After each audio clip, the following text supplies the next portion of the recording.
Wanted, sweetheart. Okay mga kaibigan, welcome po sa ating segment na to ng Wanted Ka, Sweetheart. At ito na po pagpapatuloy ng kwento na pinadala sa atin ni Renz, na kung saan humihingi po siya ng advice. And of course mga kaibigan, gaya po na ating nakagawian, dinadramatize po namin ito. And this is the second part of his letter, na kung saan itutuloy po namin kung ano po nangyari sa kanilang relationship na mag-asawa na sila, nung kinasal na sila, diba? Kailan nga yung flashback natin? Ayun! Ano ba nangyari sa kanya? Sino nga bang nabuntes? Si Nikki. Si Nikki. And then, itong si Nikki. Bakit ba siya nabuntes? Gawa siya ay nalasing. Nalasing. Ng kanyang mga katropa peeps. Mga double cads. Mga double cads. Mga Gangnam Style. Tapos, and then, walang sasagot na ama sa anak niya. Ayun, ang pumapel or umako itong si Renz. Ano na, umiksena si Renz, ano? Kahit nag-aaral pa siya, kahit sila ay batang-bata pa, batang ama Angelito. Nag-astang bayani, ano? Bayani-bayanihan ito. Bayanihan to. Ayun na nga po. And then, sila, ito, anong bang sunod na nangyari na? Ito na, sa eksena nila mga kaibigan. Ito sabi muna niya, no? Babasahin muna natin. Mga kuya, gaya po nung sinabi ko kanina, talaga may ganun. Mahirap magpahalaga sa isang tao, yung tipong lagi kang andyan para sa kanya. Kasama mo siya sa lahat ng bagay, pero kapag may problema pala, iiwan ka pala. Care of text coats. tapos sabi niya, nung una po, napakasaya ng aming pagsasama bilang mag-asawa. At eto na ang eksena. Ayan, tunghayan natin.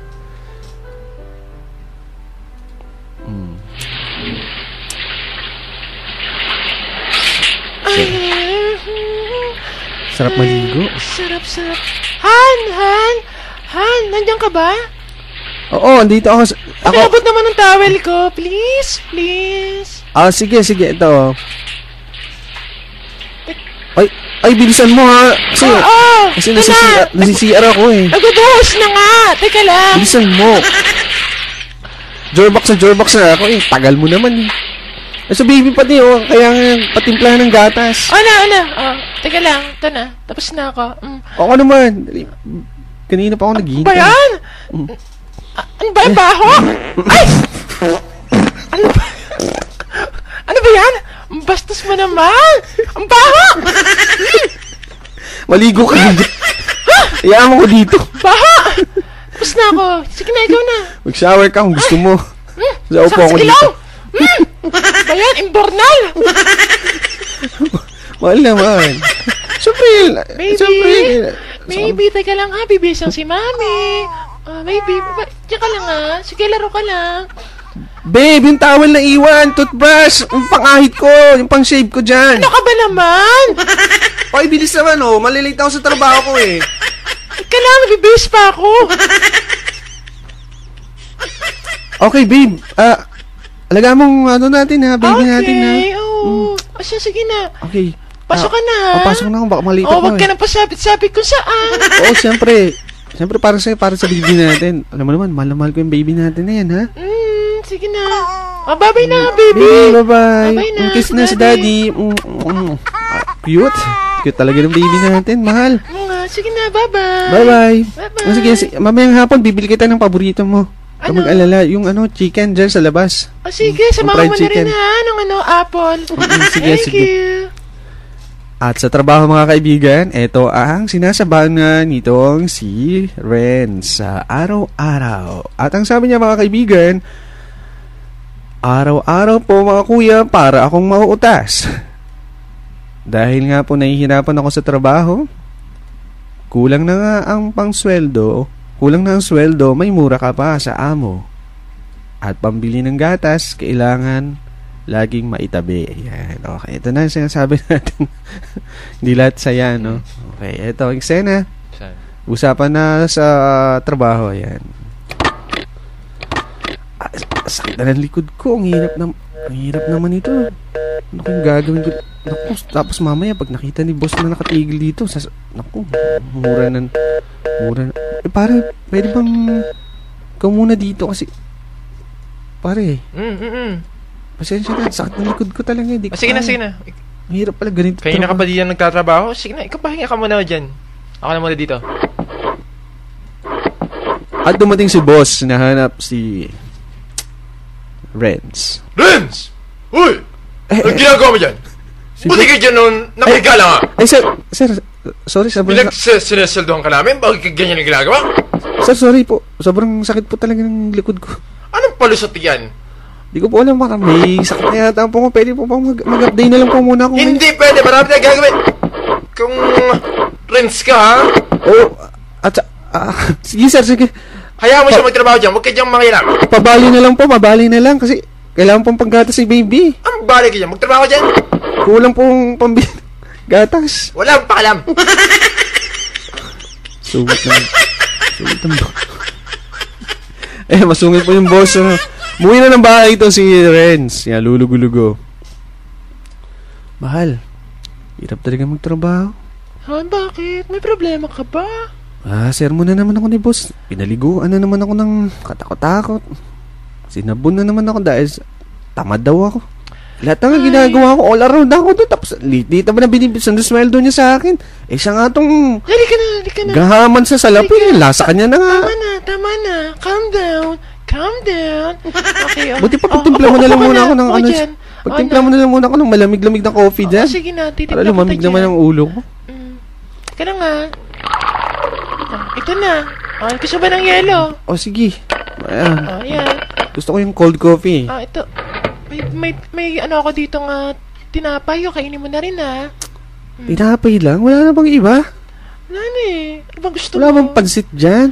Wala tayo masyadohan Alam mo naman, nagtitipid tayo. Naku naman. Ito nga di ba? Buntis na naman ako. Buntis ka. wala pong eksena ng gano'n, mga kaibigan. Ano yung sasabihin mo dyan? Joke lang. Pinapatawa lang kita, ha? Wala pong eksena, mga kaibigan. Sige na. Kumain ka na dyan, ha? Si baby, kamusta na? Ito, ayun. Tulog na. May gatas pa ba si baby? Wala na nga rin, ha? Kontakin ko si mama. Hiram muna akong pera. Wala. Ewan ko kung papahiramay ako ni mama. Nakailang utang na tayo doon Sa mama mo ba? Baka pwede naman tayo humingi ng tulong. Hindi rin Ano ngayon sila nagtitipid din kasi yung mga kapatid ko nag-aaral na lahat.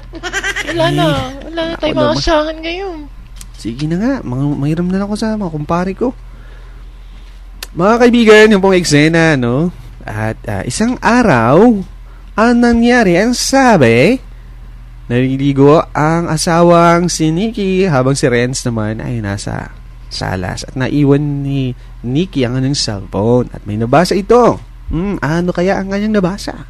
Eto po mga kaibigan. Naiwan pala ni Nikki ang cellphone niya dito sa salas Teka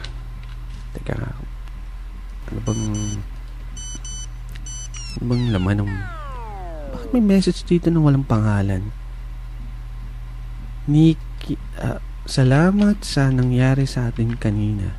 Mahal ko pa rin anak natin. Sino itong mokong na to?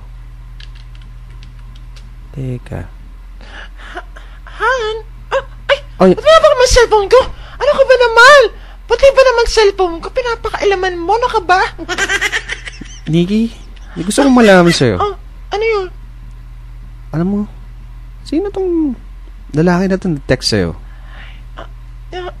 Sabi niya, salamat sa nangyari sa inyo kagabi. Saan ka ba nagpunta kagabi? Di ba sabi mo, pupunta ka doon sa mga magulang mo kasi manghihiram ka ng pera? Ano ka ba? Ikaw nangingilam ang cellphone dyan, binabalik mo sa akin ang sena. Kung nga nangingilam dyan kung sino-sino... Magtapat ka nga sa akin, Nikki. Nagtataksil ka ba? Ano ka ba? Sino yung lalaking to na sabi, ama siya ng anak mo? Ako magtataksil pa? Ama siya ng anak mo? Di ba ako ang ama ng anak mo? Oo nga. Pero sino to? Wala ka, ibigyan ko lang yan. Magtapat ka, Nikki.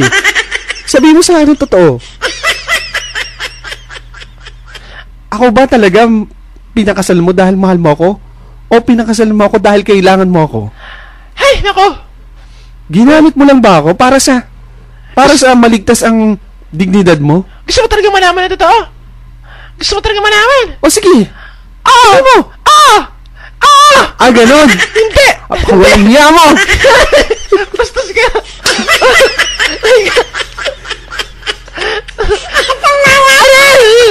Nikki!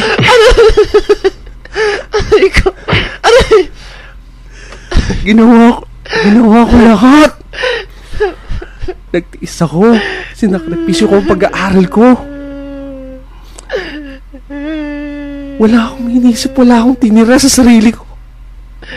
Wala ka tinira. Pero anong ginawa? Meron ka naman tinira. Anong hiya mo? Meron pa sa bangko. Ano ka ba? Lumayas ka! Wag! Lumayas ka dito! Wag! Oo, inaamin ko. Nakikipagkita pa ako sa anak ng anak. Sa ama ng anak ko. Sumama ka na sa kanya, Nikki. Di ko makakaya. Pero hindi ko siya mahal. Ikaw mahal ko. Ginagatasan ko lang naman yan eh. Baka may makuha ko. Lumayas ka. Paano kita mapatay? Ay, kaaras na ako. Lumayas! Aras na kami. Aras na ako. Dali mong bata yan. Baby. Baby. Umalis na kayo.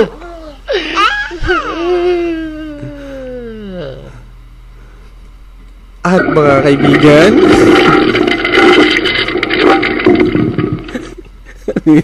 ano yan natay? Okay. Ano mangyari mga kaibigan? Naghiwalay po silang dalawa dahil sa tindi ng hirap na kanilang sinabana.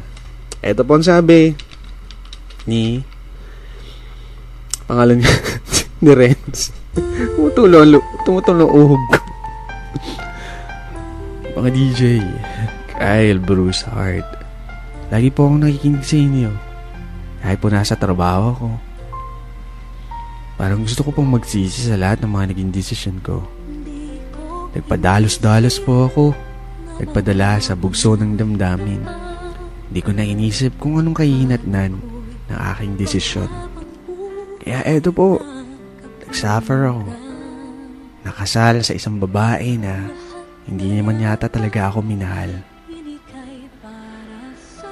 Napakahirap po mga kuya.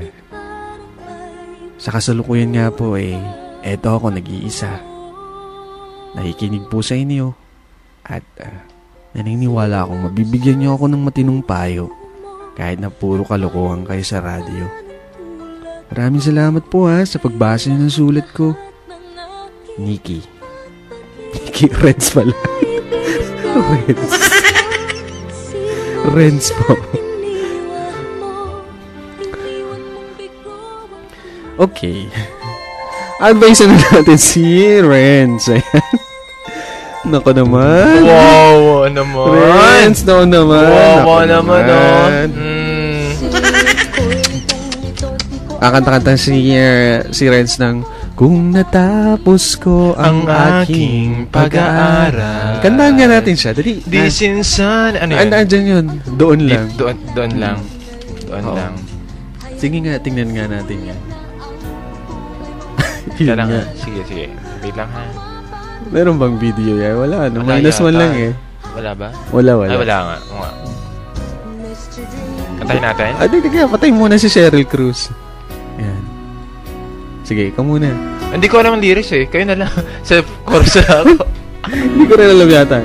Aking kaaral, isin sana'y mayroon na akong dangal. Uy!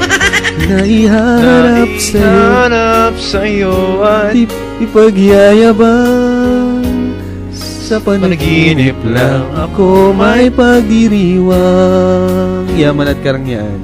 Yaman at karangyaan Sa akin ay wala. Ang aking ina.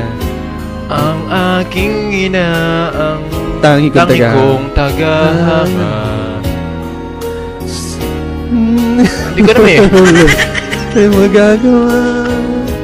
Mga pangarap walang pangangamba. Uy. Doon ay kaya kong igapos higit na Ulit.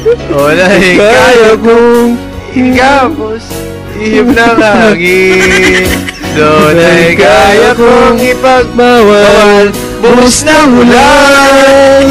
sa panaginip lang kita mahagkan tuwina doon lang. Ayan, okay na. Kung di dahil sa barkada ay tapos ko na. Di ba yun? Ayun, yun lang naman gusto namin sabihin sa Renz. Yan sa mga maraming mga kumakanta ng kantang yan na nagkamali sa buhay, no? Na napabarkada, o kaya naman nagkaroon ng maling desisyon sa buhay. Para sa Angelito lang, no? Angelito, ang binatang ama. Pero ito, hindi siya ama eh. Naging ama-amahan lang siya sa isang batang hindi naman kanya. Nagbayabayanihan siya. Okay. So, masasabi namin sa iyo, Renz, ano ba yung sabi ng mga texters diyan? Ay, ito, meron man nagsabi dito ha. Sabi niya dito, best friend Kyle and Buzzard, mas maganda nga po kapag istrikta at istrikto ang mga magulang kasi po hindi mapupunta sa wala ang buhay mo at magiging inspirasyon mo na lamang po ang pagiging mahigpit ng mga magulang sa anak. Kaya po kasi ganyan ang mga magulang kasi po ayaw nila mapunta sa wala ang buhay ng anak nila at masarap po kaya kapag mahigpit ang mga magulang, di ba? Sabi nga ng mga magulang natin, papunta pa lang tayo, pabalik na sila. Kaya ibig sabihin, alam na nila yung mga dadaanan natin dahil pinagdaanan nila yun sa buhay nila. Kaya makinig naman sa mga warning sa mga magulang kasi marami pong mga kabataan ngayon sobrang sensitive.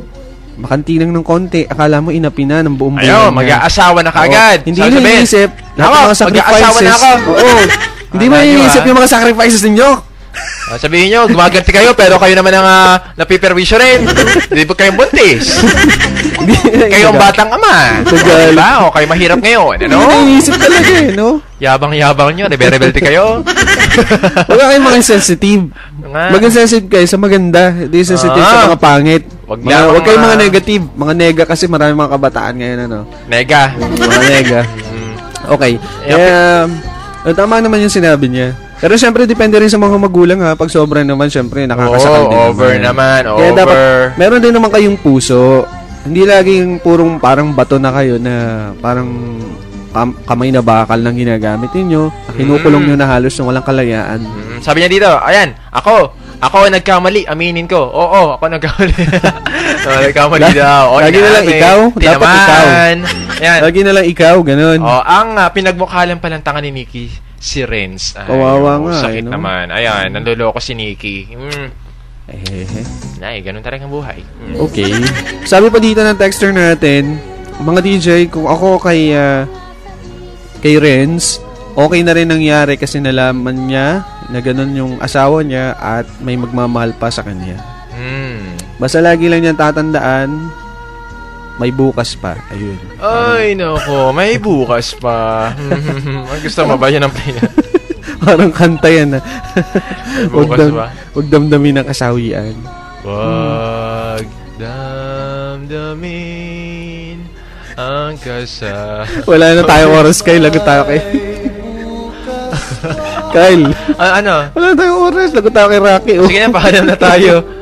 Okay, guys. Yes, time to say bye-bye na po. Minsan sa pagmamadali natin, nakalimutan natin mag-advise. Basta, Renz, sa susunod na mga desisyon mo, huwag ka magpadalos-dalos. Pag-isipan mo mabuti. Lahat ng angulo, sipatin mo. Ano? Huwag lang isang tingnan mo mabuti.